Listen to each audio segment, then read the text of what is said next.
Y en el 86, mira todo ese evento para caer otra vez, en el 86, que es el año donde él, esto fue en el 85, ¿verdad?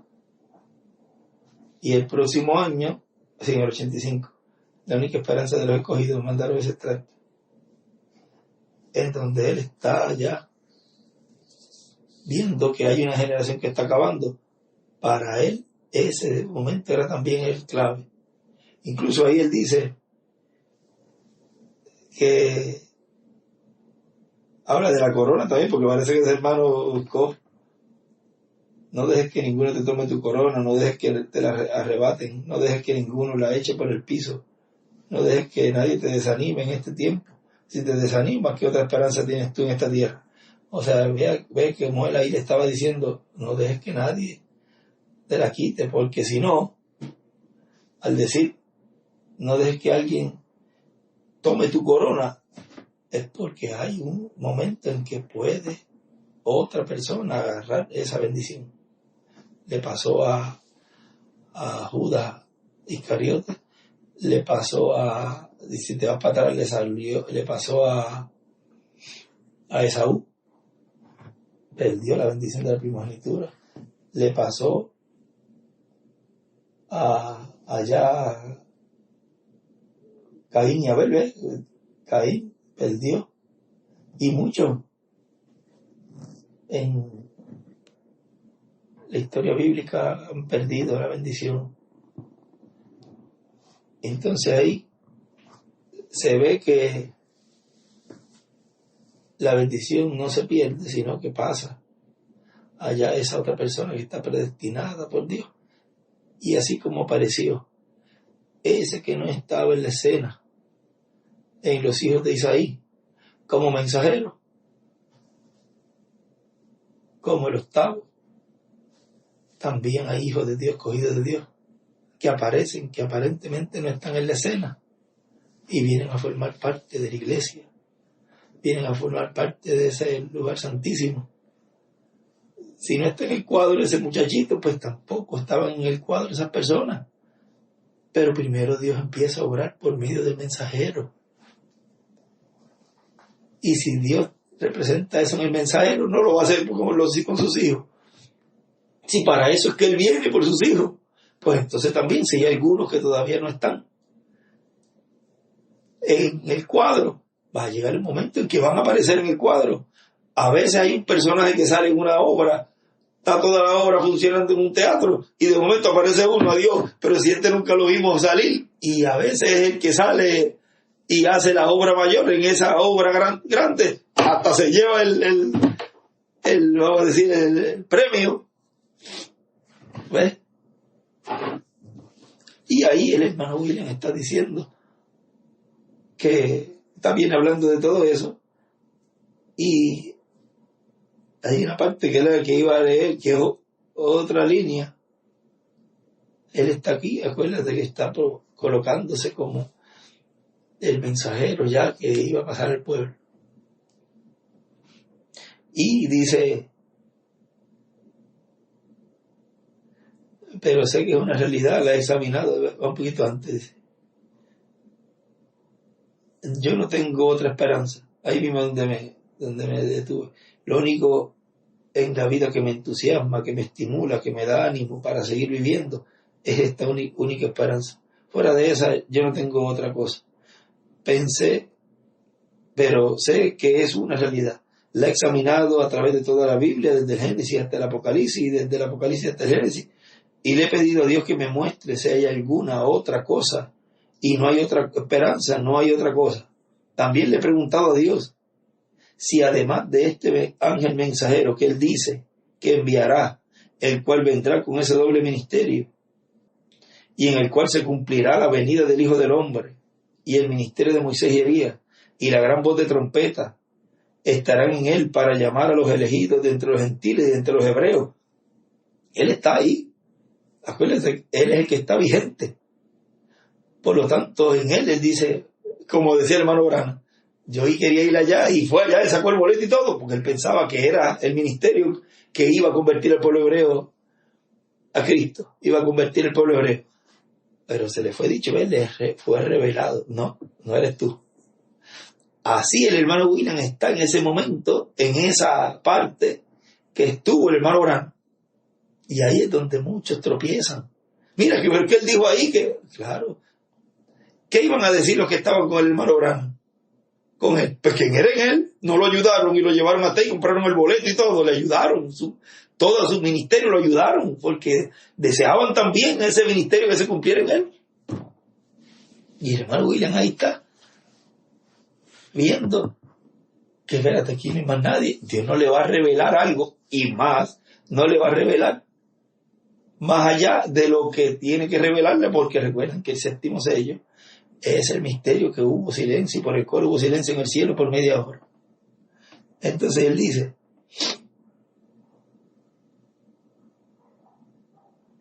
también le he preguntado a Dios si además de este ángel mensajero que él dice que enviará, el cual vendrá con ese doble ministerio y en el cual se cumplirá la venida del Hijo del Hombre y el ministerio de Moisés y Elías, y la gran voz de trompeta estarán en él para llamar a los elegidos de entre los gentiles y de entre los hebreos. Le he preguntado a Dios si hay algún otro mensajero que él haya de enviar, si hay algún otro hombre que él tenga en su programa para enviarlo con algún mensaje, y si hay algo más para ayudarlo a conocer al pueblo. Él estaba hasta ahí, no sabe qué más hay. Y en otros lugares dice, no hay otro, no, porque Dios no le había demostrado que había, no le pudo haber mostrado, ni le podía mostrar ahí ese misterio del séptimo sello, porque no estaba, ni para empezar, no estaba la media hora de silencio. Todavía no se había efectuado la media hora de silencio, porque no estaba el instrumento para abrir ese misterio de la venida del Hijo del Hombre, de la venida del Señor. Por lo tanto, él hasta ahí decía, bueno, no hay más nadie entonces. Yo le he preguntado a él si hay algún otro instrumento para anunciárselo al pueblo, ¿viste? Y yo poder descansar. Pero Dios me ha respondido que hay que seguir adelante hasta la transformación. Ahí es como decirle, no me hable más de este asunto. Y él ahí, en el 86, 87, después de un poquito más, él dice, bueno, no hay más nada. Esto es lo que hay. No hay más nada, porque él no me dijo más nada. No le va a decir más nada porque no puede. Imagínate, le dice algo y algo se le escapa. O diga, bueno, pero como ya si viene otro, pues ya yo no tengo entonces que... No, él lo animó y le siguió diciendo, como le decía a todos los mensajeros, sigue adelante, hasta obtener la promesa, sigue. Pero Dios me ha respondido que hay que seguir adelante hasta la transformación, porque Él ha hecho provisión para todos, menos para enviar otro, fuera del que Él dijo que enviaría. Y ahí, o sea que, bueno, no hay más nadie.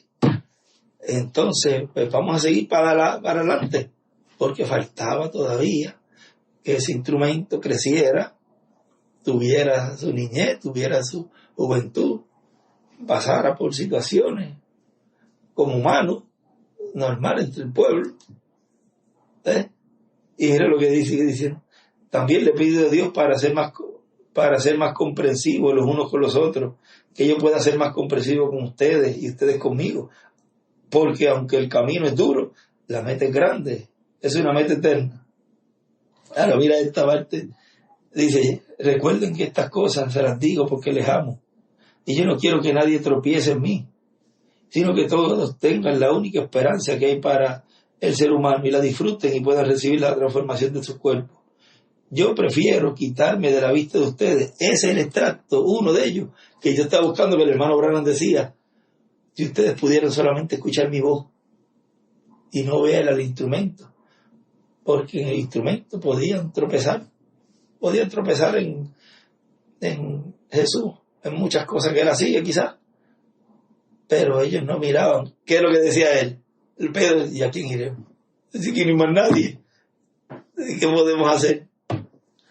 Pero, y por eso él ahí se sintió en esa etapa también que iba a entrar 85, 86, 87, 88. Fueron tiempos difíciles para la iglesia, momentos difíciles, etapas duras, y ya él está diciéndoles ahí, advirtiéndoles, yo prefiero quitarme de la vista de ustedes y dejar ante la vista de ustedes solamente el ministerio. Y que solamente me vean cuando estoy ministrando ese mensaje, esa palabra. Qué bonito, ¿verdad? De parte del Señor Jesucristo para ustedes. Pienso así y trato de hacerlo así porque les amo. Y no deseo que nadie tropiece en un tiempo que no se debe tropezar.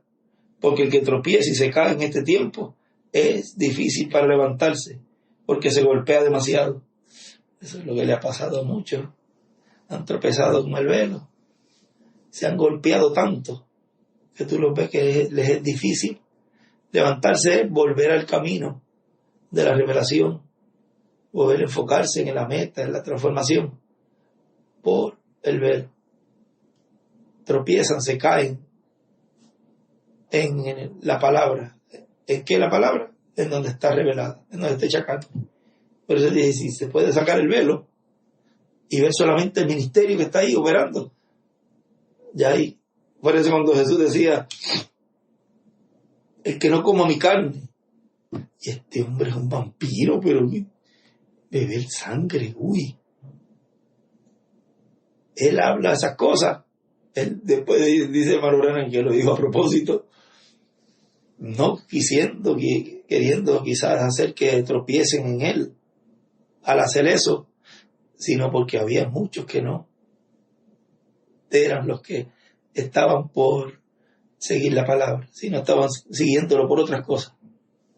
Entonces todas esas cosas pues Dios hizo que las dijera, y también cosas que él hizo pues tropezaron, pero no es el sentir de Dios.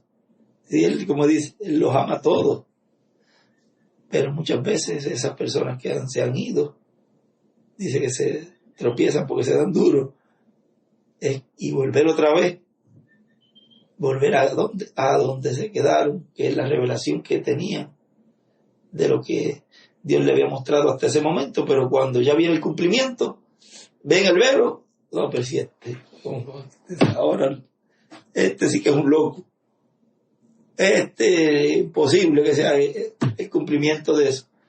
Pero los escogidos entonces hacen eso. Él dice, sacan el velo a un lado. Ok, este es ministerio. ¿Qué está haciendo? Esto es lo que yo necesito. Allá tú te encargas como de que el profeta que dé cuenta a Dios. Nadie juzga un mensajero, y menos un profeta dispensacional. Y él dice, yo no deseo que nadie tropiece en un tiempo que no se debe tropezar, porque el que tropieza y se cae en este tiempo es difícil para levantarse, porque se golpea demasiado. Así que no esperen ver mucho la parte humana, sino el ministerio, el cumplimiento de las promesas divinas y el mensaje que nos dé a conocer estas cosas. Dios les bendiga, Dios les guarde, y recuerden que siempre les he amado, les amo y les amaré por toda la eternidad. Y sé que ustedes también así lo sienten por mí. Dios les bendiga.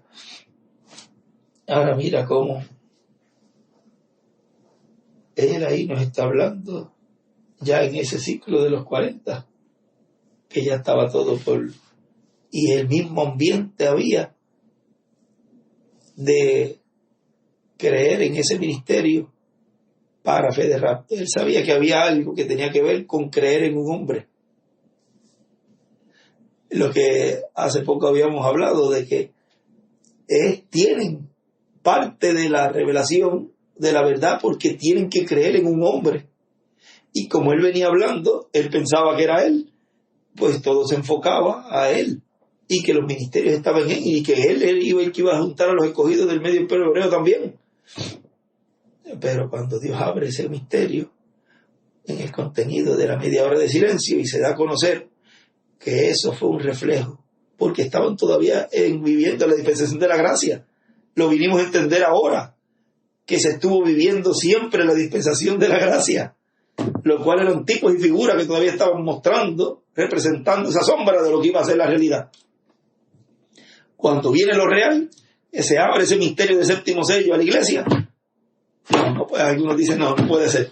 Ya eso se cumplió en él, porque él dijo, en esos ciclos, miren ese ciclo del 85, 86, 87, que no había ninguno más. Y que incluso dijo que el título de propiedad se estaba dando a conocer y que nadie lo iba a quitar. todo eso él lo hablaba.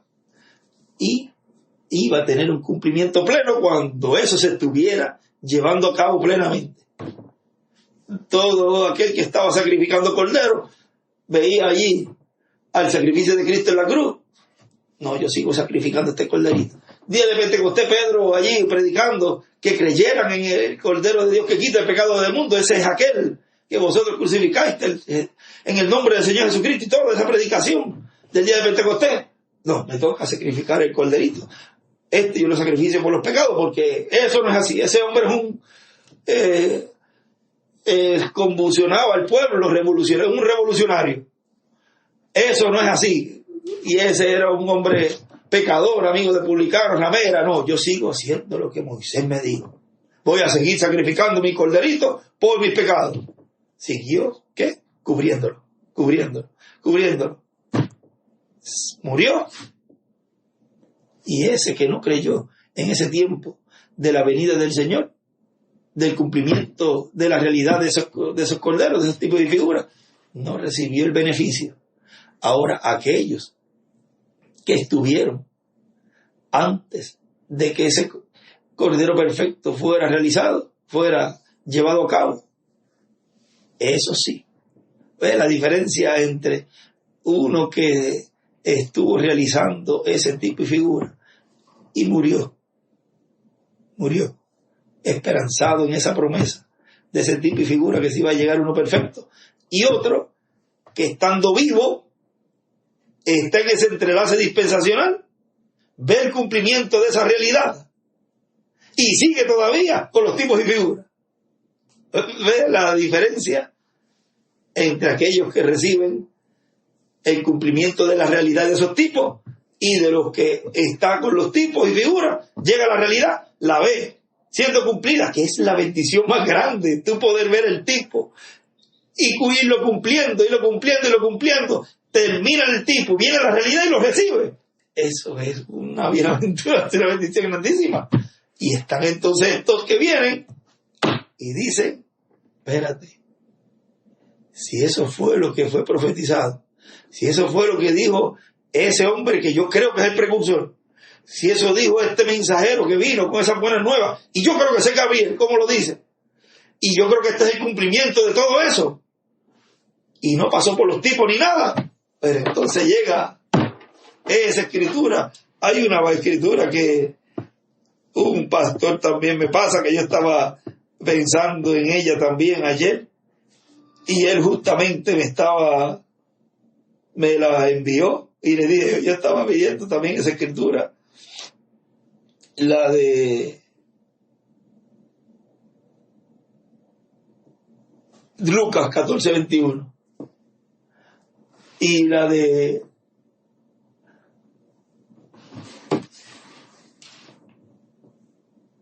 la que dice, vuelto el siervo. Déjame buscar aquí una Biblia, porque esto es bueno leerlo aquí, ya que entramos en esa parte. Déjame poner aquí esto para... No iba a grabar estas palabras, pero fue algo que tenía en el corazón y me ardía en estos minutos anteriores. Déjeme ver por aquí Lucas 14. Esta es la parábola de la gran cena. Dice, oyendo esto, uno de los que estaban sentados con él a la mesa le dijo, bienaventurado el que coma pan en el reino de Dios. Entonces Jesús le dijo, un hombre hizo una gran cena y convidó a muchos. Y a la hora de la cena envió a su siervo a decir a los convidados, venid, que ya todo está preparado. Y todos a una comenzaron a excusarse. Vean, mira esa parte ahí. Recuerden que toda escritura que tiene que llegar a su final cumplimiento y tiene que cumplirse en su totalidad, tiene que hacerlo en este tiempo mientras estamos en estos cuerpos, las que corresponden a esta etapa en donde estamos todavía en cuerpos terrenales. Las que corresponden ya en cuerpos glorificados, esas corresponden para cumplirse allá. Pero toda escritura que tiene que cumplirse estando en estos cuerpos, todas las que tienen múltiples revelaciones y múltiples cumplimientos, tienen que cumplirse. Porque vean, después de la séptima edad, aparentemente ya se había acabado todo. Pero entonces ve cómo se cumple. Ahora esta parte también ahí, cuando habían todavía escogido de Dios de la parte alta de la piedra angular de la dispensación del reino, en donde se hace ese recogido. Pero ¿qué dice ahí? Recoge toda clase de peces. Este es el último recogido ahí. ¿Ves?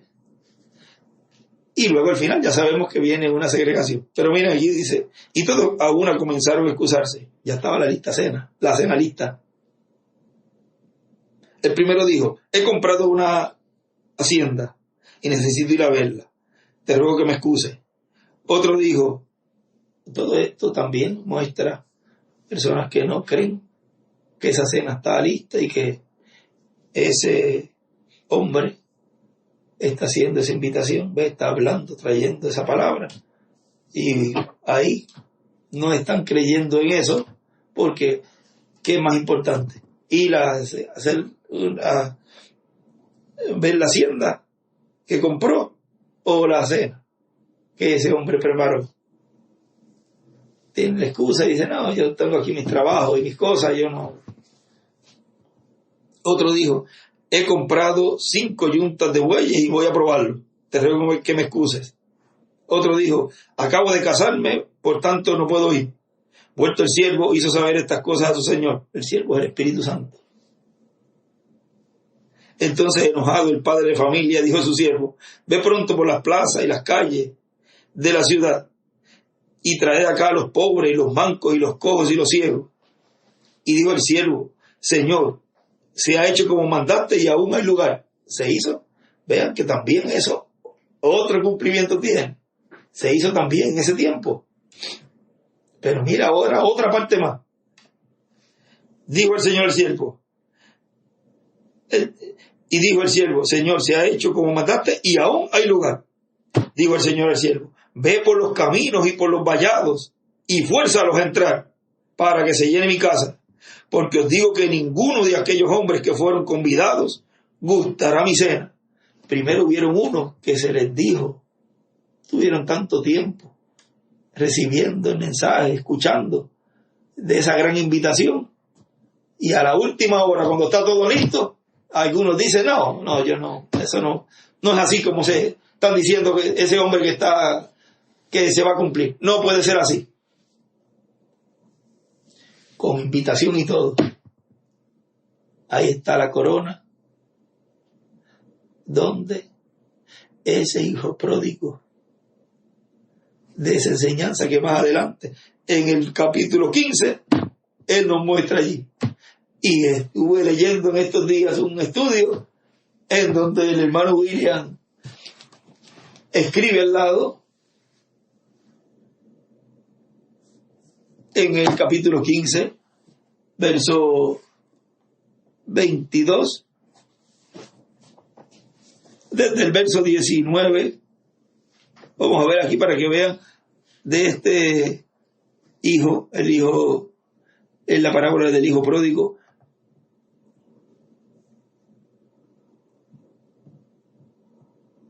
Vamos a leerlo desde el verso 11, dice, también dijo, un hombre tenía 2 hijos, y el menor de ellos dijo a su padre, Padre, dame la parte de los bienes que me corresponde, y le repartió los bienes.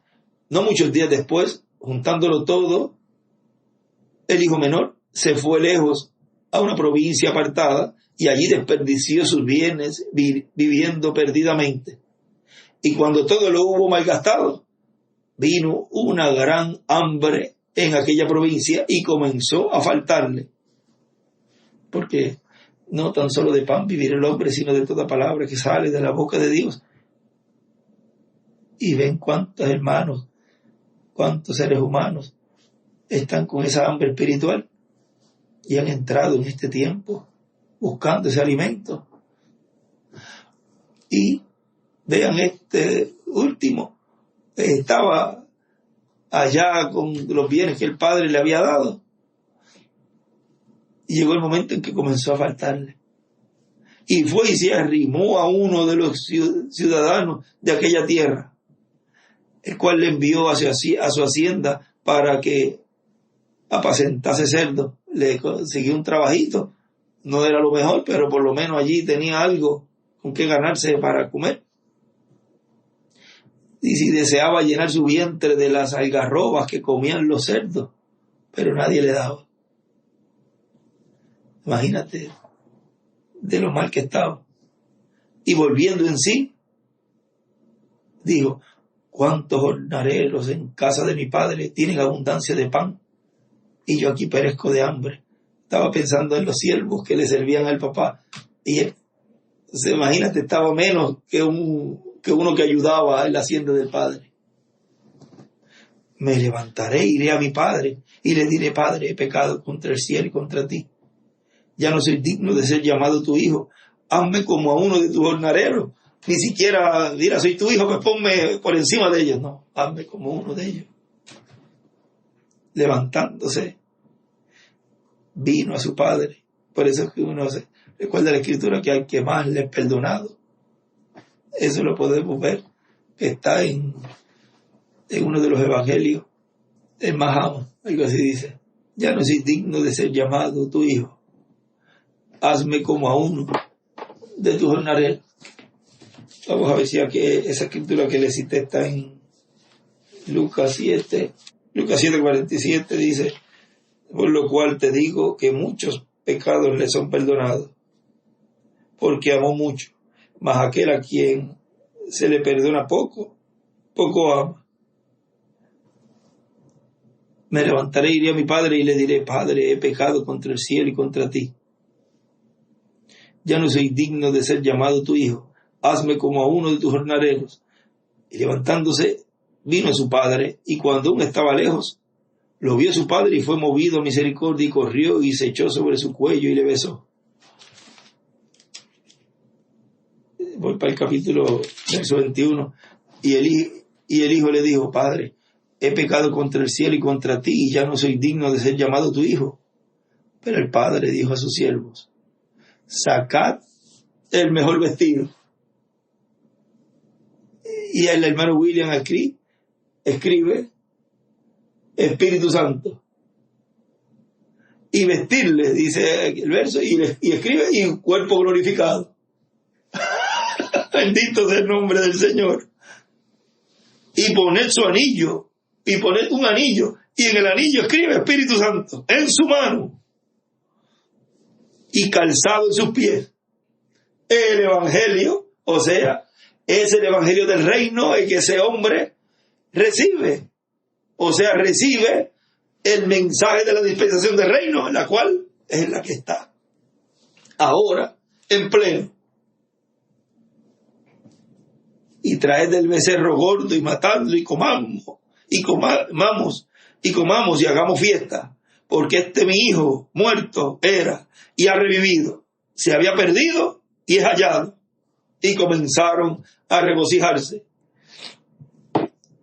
Ahora vean, luego ahí vemos que el hermano se enojó, el que estaba ahí se enojó, y ya ustedes van y ven esa escritura, pero nos llama la atención esta parte que el hermano William allí escribe. Y hay otro estudio que también él coloca en esa parte de sacar el mejor vestido, y escribe Espíritu Santo, y también y vestir le pone ahí cuerpo glorificado. O sea que miren cómo Dios en estos días, desde ayer, de antier y ayer y hoy ahora, nos muestra una revelación tan grande para esas personas que están creyendo la realidad, que están creyendo el cumplimiento de la vida del Señor. Están creyendo en los tipos y figuras, están creyendo en el precursor, creyendo en lo que ese poderoso arcángel le trajo las buenas nuevas a la iglesia, y creyendo en el cumplimiento. Y para ellos, ¿qué dice allí? Sacarle el mejor vestido. ¿Cuál es el mejor vestido? El Espíritu Santo. son dadas teofanías a esas personas, pero no se queda ahí. Le dice que le va a poner vestido nuevo. Dice vestirle. Y él pone el cuerpo glorificado.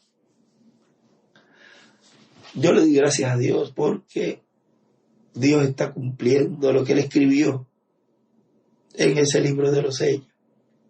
El que reciba el ministerio de Moisés y Elías tiene misericordia. Misericordia a todos aquellos que reciben al Señor en su venida. Obtendrán ese vestido y esa vestidura. El vestido de el cuerpo teofánico y el vestido del cuerpo glorificado. O sea, la vestidura espiritual y la vestidura física. Jueves 5 de octubre de este año 2023, grabé estas palabras, las cuales iba a hablarlas con los muchachos, pero tenía varias escrituras y deseaba que fueran lo menos entrecortadas posible y lo más dirigidas posibles para que hasta los niños comprendan y entiendan cómo lo han hecho hasta ahora, en lo cual Dios ha hecho de una manera tan sencilla que hasta los niños lo entienden.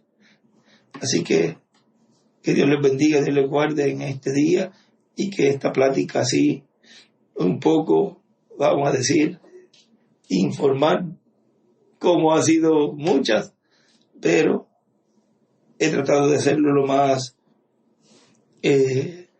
lo menos entrecortado posible en cuanto a las porciones y leyéndolas directo para tener un cuadro claro de la enseñanza que Dios quiso mostrar en estas parábolas y estas escrituras y leer esa parte tan importante que él dijo del Espíritu Santo y el cuerpo glorificado para esos que él estuvo forzándolos a entrar a esa cena, los cuales aquellos habían desperdiciado esa invitación.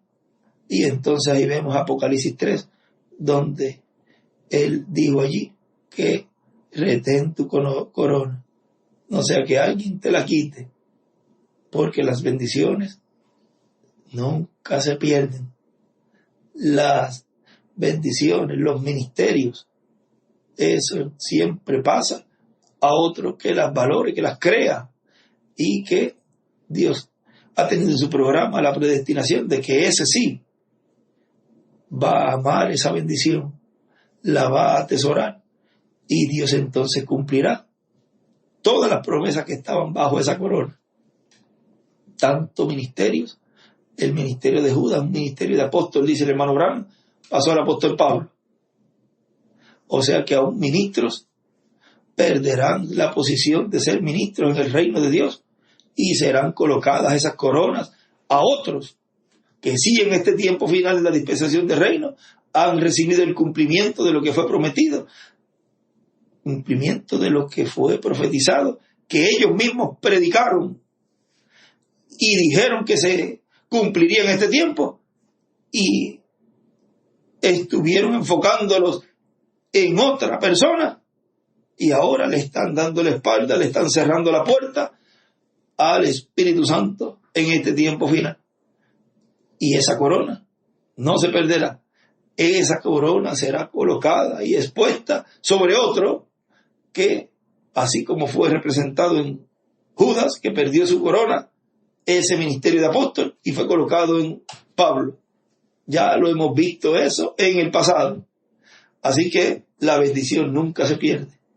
Y en este tiempo final vemos esa obra que Dios está haciendo, que nadie se esperaba que Dios iba a obrar, y ver esas escrituras ahora siendo cumplidas plenamente, totalmente, en esta dispensación del reino.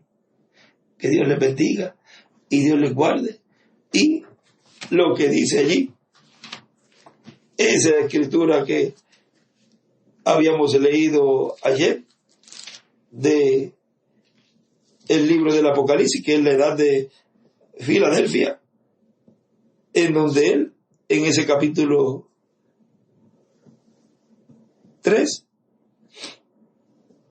en donde dice, verso